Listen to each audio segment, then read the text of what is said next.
South India shopping mall the wedding Mantra సరికొత్త wedding collection South India shopping mall.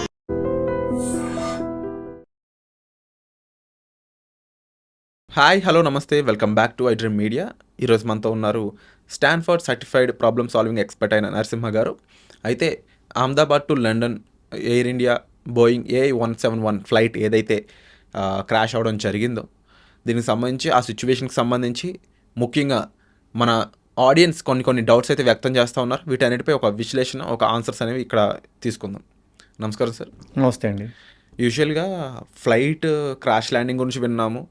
Flight అనేది ఇమీడియట్గా మనం runway మీద ల్యాండ్ చేయడం, లేదంటే ఒక నదిలో ల్యాండ్ చేయడం ఇంటర్నేషనల్గా చూడడం జరిగింది. బట్ ఈ సినారియోని డిచ్చింగ్ అంటారని కొంతమంది అంటూ ఉన్నారు, ఎక్స్పర్ట్స్ అంతా కూడా.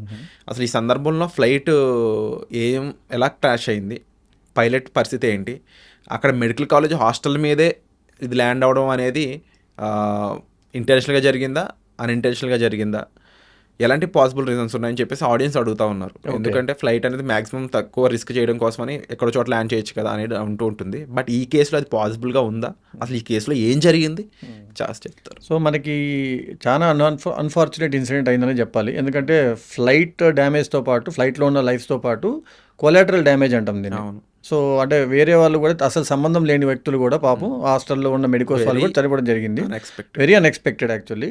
సో ఒక విషయం ఏంటంటే పైలట్స్ అందరికీ కంపల్సరీగా ఉన్న బేసిక్ ట్రైనింగ్ ఎలా ఉంటుందంటే, నిజంగా ఒక ప్లేన్ని క్రాష్ ల్యాండింగ్ చేయాలి. క్రాష్ ల్యాండింగ్ అంటే అర్థం ఏంటంటే వీళ్ళ కంట్రోల్లో ఉంటుంది ఫ్లైట్, కాకపోతే ఎక్కడో చోట దింపాలి దాన్ని.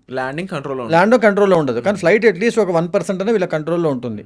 అప్పుడు ఏం చేస్తారంటే ఎక్కడో చోట, అంటే బేసిక్గా పెద్ద హైవేస్ కానీ, ఇప్పుడు ఓఆర్ఆర్ లాంటి రోడ్డు ఉందనుకోండి, ఓఆర్ఆర్ లాంటి రోడ్డు మీదకి వచ్చాక flight will have very good space ఉంటుంది.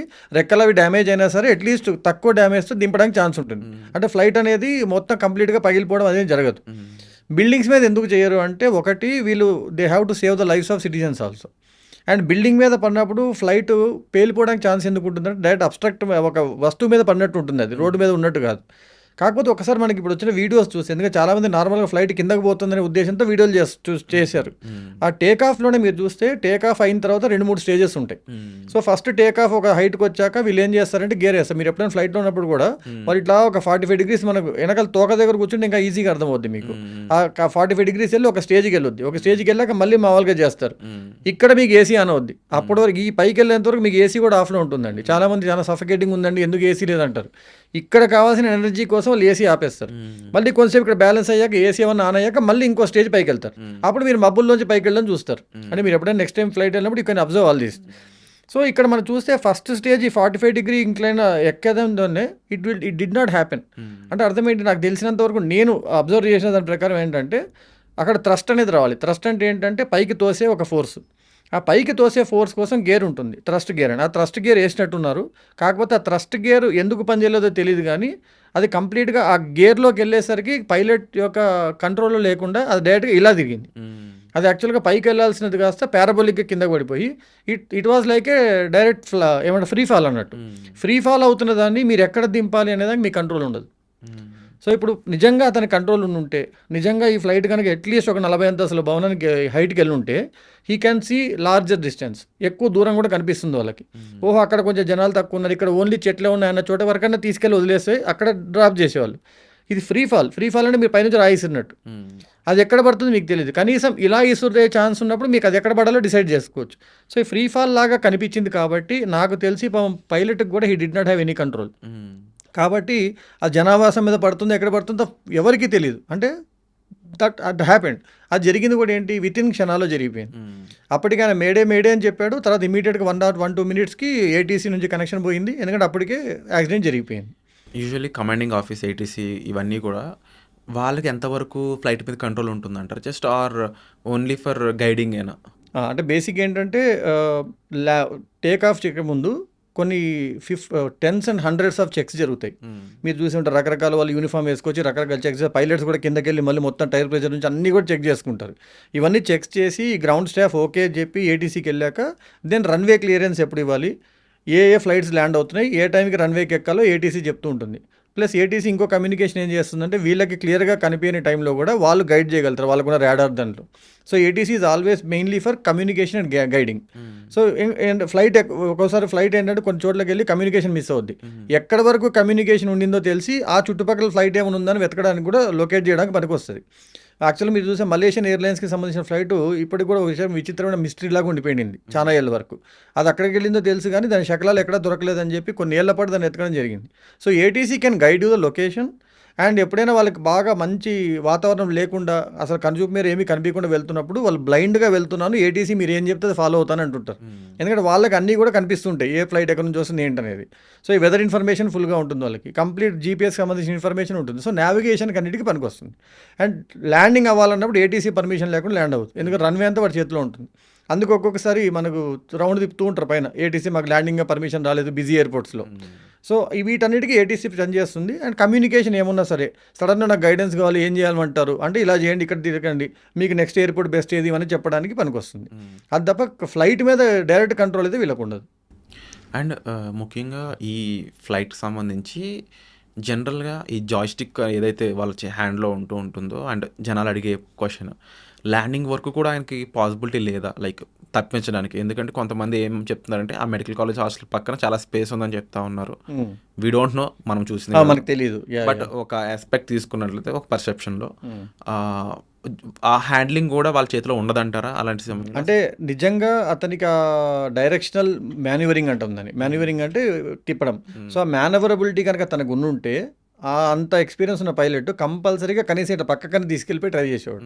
అప్పుడు బిల్డింగ్ సేఫ్ అయ్యేది. అంటే అన్ని రకాల పాసిబిలిటీస్ కూడా లేవు అంటే కంప్లీట్లీ ఇంత పెద్ద మిషన్ ఫెయిల్యూరా అని క్వశ్చన్ కూడా వస్తుంది. అది అందుకే మనం యాక్చువల్గా ఏంటంటే ఈ మెషిన్ ఫెయిల్యూర్ ఎంత తీవ్రంగా జరిగింది, దేనివల్ల జరిగింది అనేది కంపల్సరీగా ఇన్వెస్టిగేషన్ డీప్గా చేస్తా. తెలిసి అంత ఈజీగా వదిలిపెట్టారులేండి, ఎందుకంటే చాలా సీరియస్గానే తీసుకుంది గవర్నమెంట్ కూడా. అంటే ఎందుకంటే ఇండియన్ ఏవియేషన్ హిస్టరీలో వన్ ఆఫ్ ద బిగ్గెస్ట్ మిస్హ్యాప్స్ ఇది యాక్చువల్గా.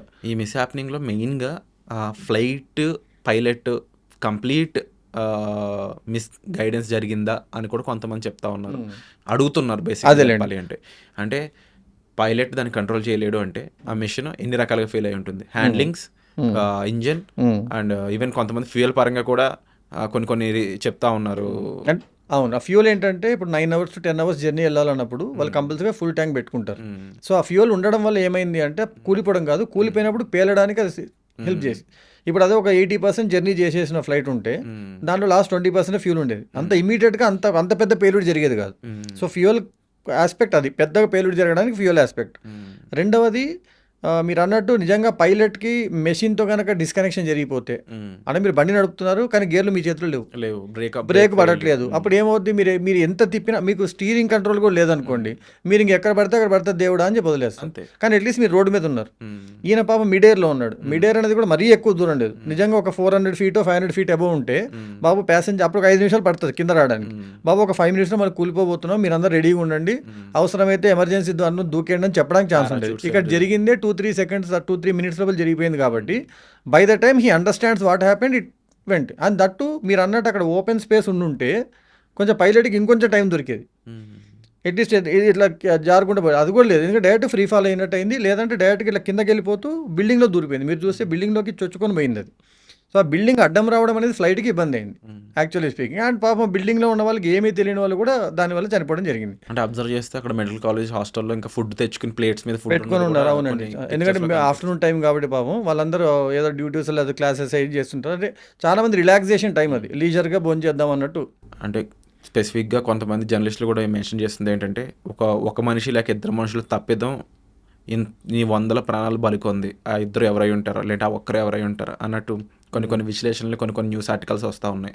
Definitely there will be one person would be the reason behind this అని అంటే మీరేం చెప్తారు? నన్ను అడిగితే ఇప్పుడు we are too early to speculate అంటాను నేను. చాలా పాసిబిలిటీస్ ఉన్నాయి, ఎందుకు మీరు అన్నట్టు చాలా పాసిబిలిటీ. అంటే మెషిన్ ఫెయిల్యూర్ అవుతే ఆ మెషిన్ ఫెయిల్యూర్ అవ్వడానికి కారణం ఏంటి, బ్యాక్ ఎండ్ ఆ ఫెయిల్యూర్ ఉన్న ఇంతకుముందు ఇబ్బంది ఉన్న ఫ్లైట్ని మళ్ళీ ఓకే చేసిన ఇంజనీర్లా, లేదు వాళ్ళు ప్రాపర్గా చెక్ చేసి ఓకే చేశారా లేదా అని చెక్ చేయకుండా ఓకే చేసిన ఎయిర్ ఇండియా ఎంప్లాయీసా, లేదు వీళ్ళు చెప్పిన దాన్ని ఓకే చేసిన గవర్నమెంట్ అథారిటీసా, లేదు ఇవన్నీ అప్పుడు బాగానే ఉంది. తర్వాత నెక్స్ట్ 3 మంత్స్ మళ్ళీ ఫ్లైట్ ఎగిరింది. ఆ టైంలో ఏమన్నా ప్రాబ్లమ్స్ వచ్చినా గమనించని గ్రౌండ్ స్టాఫా? లేదు ఆ రోజు ఎగిరే ముందు ఏమన్నా గ్రౌండ్ స్టాఫ్ ఏమన్నా చిన్న పొరపాటు ఏమైనా చేశాడా? ఎందుకంటే ప్రతి చెక్ చేసినప్పుడు చూస్తారు ఏమైనా పొరపాటు చేశారా? సో ఇన్ని ఆస్పెక్ట్స్ ఉన్నాయి. ఇంకోటి మనకి కొత్తగా నేషనల్ మీడియా వాళ్ళు ఇప్పుడు అక్కడ గ్రౌండ్ డ్యూటీస్ అని టర్కీ వాళ్ళు చేస్తున్నారు. ఇండియాకి టర్కీకి పడట్లేదు కాబట్టి టర్కీ వాళ్ళే కావాలని ఇది చేశారు అని చెప్పారు.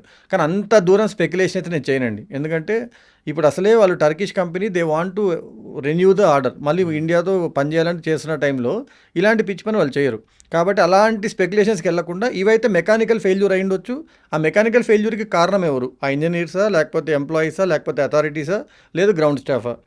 అండ్ ఆ ఫెయిల్యూర్ అయిన తర్వాత అసలు పైలట్కి నిజంగా కంట్రోల్ లేకుండా పోతే అది చాలా పెద్ద మెకానికల్ ఫెయిల్యూర్ అది. అంటే air travel is much sensible than road travel and water travel అని చెప్పేసి ఒక నానుడి ఉంది. అంటే దాని ప్రకారం చూసుకుంటే ఇంత సెన్సిబుల్ ట్రావెల్లో ఆ మిషన్ కానీ లేకపోతే దానికి ఉండే ఆ ఫంక్షనాలిటీ కానీ చాలా ఎఫెక్టివ్గా ఉండాలని చెప్పేసి అవును. బట్ ఇలాంటి కేసెస్లో ఒక ప్లేన్ ఏదైతే ఆల్రెడీ కొన్ని ఇష్యూస్ వచ్చి ఉన్నాయో, కొన్నిసార్లు ఫెయిల్ అయ్యి ఉందో, అలాంటి ప్లేన్ మళ్ళీ రన్వే మీదకి తీసుకురావడం ఎంతవరకు కరెక్ట్? అది జనాల ప్రాణాలతో గేమ్ ఆడుతున్నట్టు కాదంటారు. ఒక రకంగా చూస్తే స్ట్రిక్ట్గా ఆలోచిస్తే కొన్ని కంట్రీస్లో దాన్ని ఎలో చేయకపోవచ్చు. సరే మరి మన దగ్గర ఎందుకు ఎలో చేశారు? అక్కడే నేను ఎయిర్ ఇండియా డైరెక్ట్గా క్వశ్చన్ అడిగేది ఏంటంటే ఏ ప్రాతిపదికన ఈ ఫ్లైట్ మళ్ళీ సేఫ్ అని మీరు దాన్ని గాల్లోకి ఏరడానికి పర్మిషన్ ఇచ్చారు?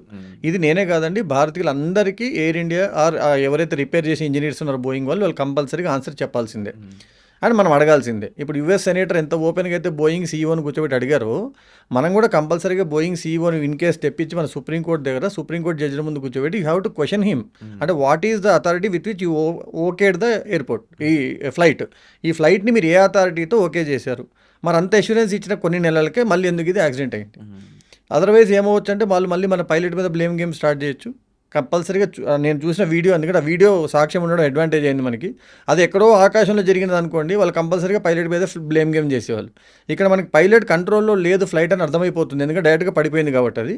సో పైలట్ మీద బ్లేమ్ గేమ్ చేయాలనుకుంటే మాత్రం వీ హ్యావ్ యాజ్ ఇండియన్స్ మనందరికి అపోజ్ చేసి ఆ కార్పొరేట్ కంపెనీ వాళ్ళు ఎవరైతే ఉన్నారో, కారణం ఎవరైతే ఉన్నారో, ఆ 1% కారణం ఎవరు ఉన్నారో అతన్ని కంపల్సరీగా శిక్ష పడేంతవరకు తీసుకొచ్చేంతవరకు we have to definitely fight. So ఇది ప్రస్తుతానికి ఒక రకమైన ఇన్ఫర్మేషన్ అని చెప్పొచ్చు. బట్ ఇవన్నీ కూడా ఆస్పెక్ట్స్ అండ్ పర్స్పెక్షన్స్ అని చెప్పొచ్చు. సో వీటిపై మీ అభిప్రాయాన్ని కూడా ఒకసారి కామెంట్ సెక్షన్లో మెన్షన్ చేయండి. అండ్ లేటెస్ట్ ఇన్ఫర్మేషన్ కోసం అయితే ఈ ఛానల్ సబ్స్క్రైబ్ చేసుకోండి. And thank you so much for such analysis sir. Thank you అండి.